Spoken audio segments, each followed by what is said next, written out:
한자를 보게 되면 이렇게 쓰죠. 이렇게 쓰는데 이 뜻은 물 숫자와 같을 동자. 같은 동네 사람들은 같은 물을 먹고 사는 사람들이다. 이런 생각을 하니까 물을 막 낭비하거나 아니면 물을 수질을 오염시키는 사람이 있으면 벌을 준다 이렇게 해도 잘 안 듣잖아요. 근데 그러지 말고 이 물은 당신의 자손들이 먹을 물입니다. 라는 생각만 딱 하게 한다면은 누구든지 물을 낭비하지도 않고 물을 오염시키지도 않을 거 아니겠습니까? 우리 선조들이 우리 후손들한테 가르쳐주기 위한 가장 간단하고 확실한 방법이 바로 동이라고 생각합니다. 그래서 이런 전통, 그래서 사실 이런 거를 한자 문화권인 일본 사람하고 중국 사람한테 물어봤어요. 당신네 나라에서도 비슷한 뜻을 갖고 있습니까? 그랬더니 아니라는 거예요. 우린 저런 글자 잘 안 쓰고 쓰더라도 동구를 얘기할 때 쓴다. 그래서 우리는 이 동네 이름 나타낼 때 이런 뜻을 갖고 있습니다. 그러면 그 사람들이 깜짝 놀랍니다. 그래서 우리나라 같은 물 관리가 어려운 나라에서의 그 철칙이 바로 이건데 저는 이게 현대적으로도 해석할 수 있다고 생각합니다.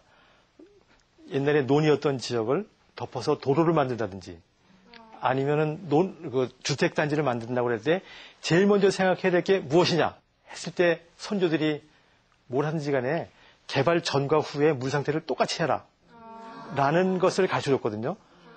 근데 그걸 우리가 요새 그걸 캐치를 못했습니다. 그걸 모르기 때문에 막 개발하다 보니까 물 상태가 흐트러져 가지고 홍수가 나고 지하 수위는 점점 떨어지고 하는 문제가 있으니 그런 개발할 때 이런 동자의 개념, 개발 전후에 물 상태를 똑같이 하라는 이런 개념을 가지고 개발한다면 문제가 없지 않나 이렇게 생각을 합니다.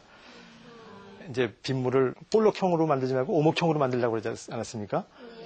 볼록하게 하면은 너도나도 볼록하게 하면 물이 다 빠져나가서 이런 홍수가 나고 오목형으로 하게 되면 물을 서로 모을 수 있게 돼가지고 이제 홍수도 안 나는 동시에 가뭄도 해결할 수 있고 하는 거기 때문에 우리 오목형 시설의 대표적인 게 바로 논입니다. 논이라는 것은 보통 논이 없었으면은 비가 오게 되면은 그냥 그 강으로 흘러가지고 홍수가 날 텐데 논 자체가 빗물 탱크 역할을 하기 때문에 빗물이 여기 고여가지고 홍수가 안 나게 됩니다. 그래서 벼농사를 많이 권장을 했죠. 다른 거 심어도 먹을 수는 있는데 왜 벼농사를 권장했을까 하는 생각에서 이제 보면은 벼가 1년 동안에 물이 필요한 때가 한 5월, 6월 달에 7월 달에 물이 많이 필요하다고 그럽니다. 근데 우리나라에서는 여름에 6, 7월 달에 비가 많이 오거든요. 그래서 비가 많이 올 때 사람들한테 나가가지고 논 관리를 해라 라고 권장한 것. 그러니까 나가서 일을 하면은 물 관리도 되고 그리고 식량 관리도 되는 거거든요. 그래서 저는 옛날에 그 농부들이 그 푸드 매니저, 그러니까 식량 관리자와 물 관리자를 같이 했다고 생각합니다. 예를 들어서 밀이나 보리 같은 것은 물이 필요한 시기가 겨울이에요.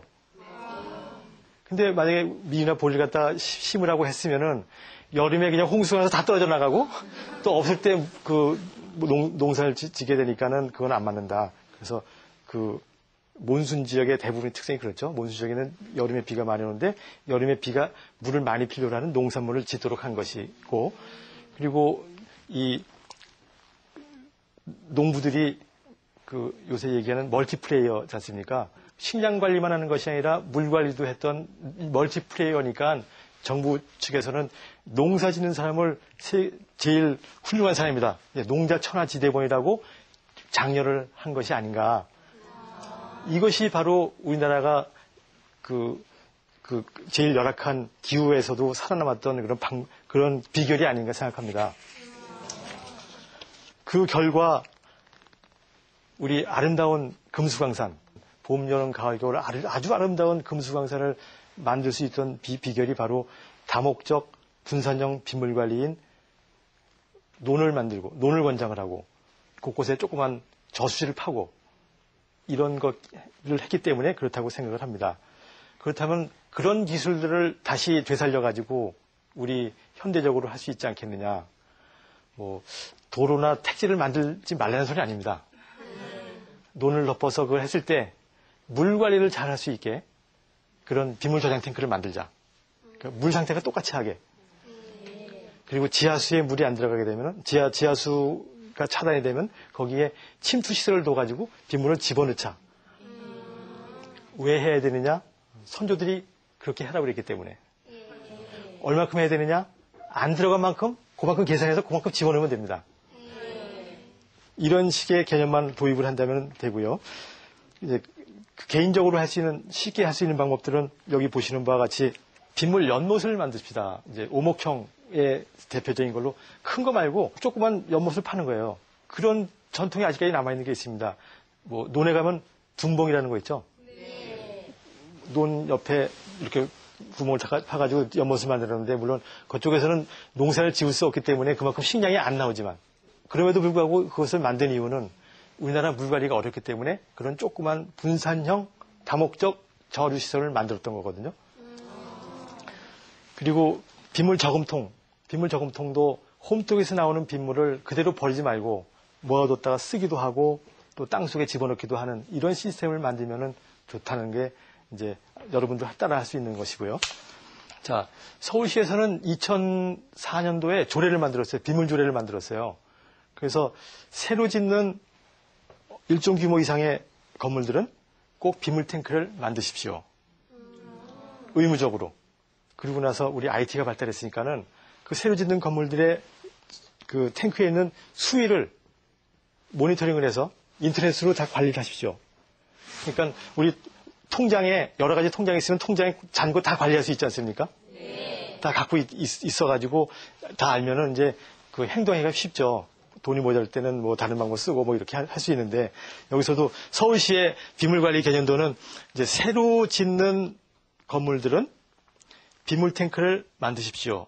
그것을 인터넷에 연결해가지고 구 단위로 재고 조사를 하고 있고 보통 때는 가동을 안 합니다. 보통 때는 그냥 쓰는데 이제 기상청에서 태풍이 올라온다고 그럴 때 태풍이 올라오면 미리 다 알지 않습니까? 이틀에 오든지 하루 후에 오든지 온다고 그랬을 때 빗물 탱크가 꽉 차 있으면은 그게 댐 역할을 합니까? 미리 비워야지 댐 역할을 하죠. 그래서 이제 상습 침수구역 같은 데다가 있는 그 빗물 탱크 주인한테 그 빗물 좀 버려주십시오. 미리 버려주십시오. 그러면 그게 탱크가 비기 때문에 큰 비가 오더라도 우리가 대응할 수 있습니다. 라고 했을 때 바로 홍수 방지가 되는 거거든요.